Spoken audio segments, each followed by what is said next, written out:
अहंकार एक बीमारी है। इसमें फंसे लोग अकड़े रहते हैं। सबसे मजे की बात है कि खुद को ही तकलीफ पहुंचाते हैं। अहंकार जो तामसिक है, क्रूर, अंधा होता है। जाने अनजाने में स्वयं को ही शिकार बना जाता है। जो राजसिक है, स्वार्थी होता है। वह अपने सामने सबको बेकार, तुच्छ समझने लगता है। अहंकार हृदय को पाषाण कर देता है। मैं अहंकार का पर्यायवाची शब्द है। जब मैं मनुष्य के अंदर घर बनाकर बैठ जाता है, तब वह मनुष्य धृतराष्ट्र का रूप धारण कर लेता है। अच्छे बुरे की पहचान से वंचित हो जाता है। परमात्मा से भी स्वयं को महान समझने की जरूरत करने लगता है। अहंकार की भावना इतनी तेज होती है कि मनुष्य से प्रेम और संवेदनशीलता की भावना कोसों दूर हो जाती है। मैं शब्द में कठोरता का भाव है, जहां सीखने, सोचने, समझने और सत्य के द्वार बंद हो जाते हैं। अतः मनुष्य को सर्वप्रथम अहंकार को त्यागना चाहिए।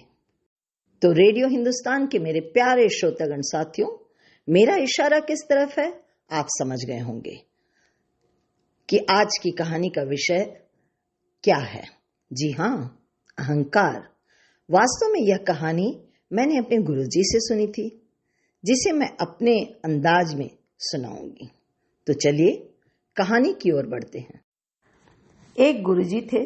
उनके बहुत सारे शिष्य थे जो तन मन से उनकी सेवा करते थे। गुरुजी के खान पान से लेकर हर बात का ध्यान रखते थे। गांव गांव घूम घूम कर गुरुजी की महानता को गुणगान करते थे, जिसके कारण लोग दूर दूर से गुरुजी के दर्शन के लिए आते थे। भारतीय परंपरा के आधार पर कोई खाली हाथ तो आ नहीं सकता, अतः फल, फूल, मेवे, दान, दक्षिणा सभी कुछ लाते थे। धीरे धीरे गुरुजी बहुत विख्यात हो गए। जहां देखो उनकी चर्चा होने लगी। कभी उनके द्वारा बोले गए श्लोकों की, तो कभी उनके द्वारा बोली गई अच्छी अच्छी बातों की। कहानी को आगे बढ़ाने से पहले एक बात अवश्य कहना चाहूंगी कि भले ही ईश्वर ने हमें सर्व गुणों से संपन्न बनाया है, पर आज भी हम नकलची बंदर बने रहना चाहते हैं।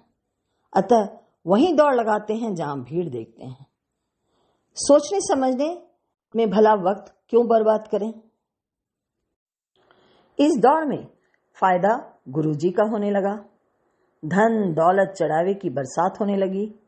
अहंकार की भावना भी दिन दुगनी रात चौगनी होने लगी। अचानक गुरुजी को लगा भीड़ कुछ कम होने लगी है। दान दक्षिणा की मात्रा भी कुछ घटने लगी है। गुरुजी थोड़ा घबरा गए। उन्होंने अपने चेलों को गुहार लगाई और इसका कारण पूछा, पर कोई भी सही उत्तर देने में समर्थ नहीं था। गुरुजी ने जो हमेशा वाहवाही देखी, दान दक्षिणा देखी, अब उसे कम होता हुआ कैसे देख पाते। उन्होंने अपने चेलों को कारण पता लगाने को कहा।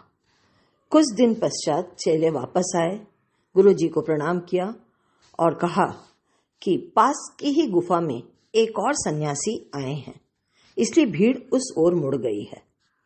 अहम की भावना से लथपथ भला गुरुजी दूसरे के बारे में कैसे सोच सकते थे। तुरंत जाकर उस सन्यासी से मिलने का निर्णय ले लिया। वहां जाकर देखते हैं कि भक्तों की भीड़ लगी है, लोग उनका गुणगान कर रहे हैं। वे अंदर गए तो देखा एक साधारण सा व्यक्ति जो साधारण से कपड़े पहने हुए था, एक बड़े से पत्थर के पास बैठा है। उस व्यक्ति ने गेरुए वस्त्र में गुरुजी को देखा तो तुरंत हाथ जोड़कर खड़ा हो गया। अब गुरुजी के मन में थोड़ी सी ठंडक पहुंची। उन्होंने बड़े जोरदार शब्दों में उस व्यक्ति के यहां आने का कारण पूछा। फिर उनसे रहा न गया तो भीड़ के जमा होने का कारण भी पूछ लिया।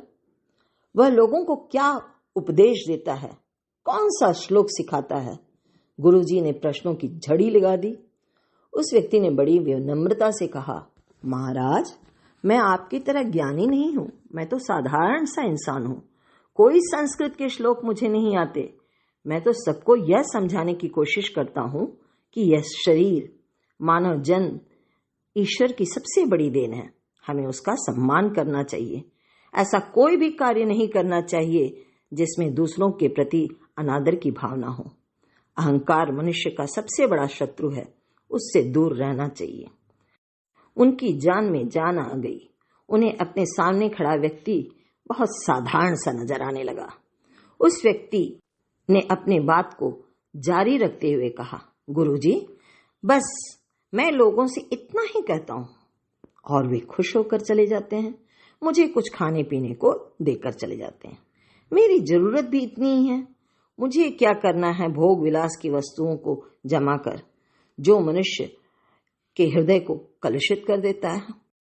अब गुरुजी ने एक लंबी सांस ली। उन्हें लगा वे बेकार ही घबरा रहे थे। अतः उन्होंने अपना बड़प्पन दिखाते हुए कहा, देखो, मैं तुम्हें एक संस्कृत के श्लोक सिखाता हूं, जिन्हें तुम लोगों के सामने कहना। इससे तुम्हारी मर्यादा और बढ़ जाएगी, तुम्हारा सम्मान लोगों में और बढ़ जाएगा। वह व्यक्ति अपने जीवन से पूरी तरह संतुष्ट था, पर इतने बड़े गुरुजी को मना करना उसे लगा कि यह सभ्यता है। इसलिए उनके बताए हुए श्लोक को याद करने की कोशिश करने लगा। उसने गुरुजी के साथ, जी हाँ, उसने गुरुजी के साथ 2-3 बार श्लोक दोहराए। अब गुरुजी ने कहा, तुम खुद कहो। वह व्यक्ति जब पहली पंक्ति बोलता तो दूसरी भूल जाता, जब दूसरी बोलता तो बीच की भूल जाता। इसी तरह वह बार बार कह रहा था। गुरुजी ने भी उसे कई बार सिखाने का प्रयत्न किया। यह सिलसिला 3-4 बार चला। आखिरकार गुरुजी थक गए और उन्होंने सोचा, पहले जैसे लोगों से यह बातचीत करता था वैसे ही करे, भले मुझे क्या डरना। और वहां से जाने में ही अपनी भलाई समझी। जी हाँ, गुरुजी को भी शिक्षा मिल गई कि अहंकार में आदमी सत्य से दूर हो जाता है, ईश्वर से दूर हो जाता है, सादगी और सच्चाई से दूर हो जाता है। क्योंकि सादगी और सच्चाई में इतनी ताकत है कि वह कभी बड़े बड़े शब्दों का मोहताज नहीं होता। ईश्वर तो मन में है, कण कण में है, शब्द जाल या अहंकार में नहीं है। तो दोस्तों, आशा है आपको यह कहानी अवश्य अच्छी लगी होगी। ऐसी नई कहानियों के साथ फिर मिलेंगे। तब तक के लिए इजाजत दें उमा प्रभाकरण को और सुनते रहिए रेडियो हिंदी।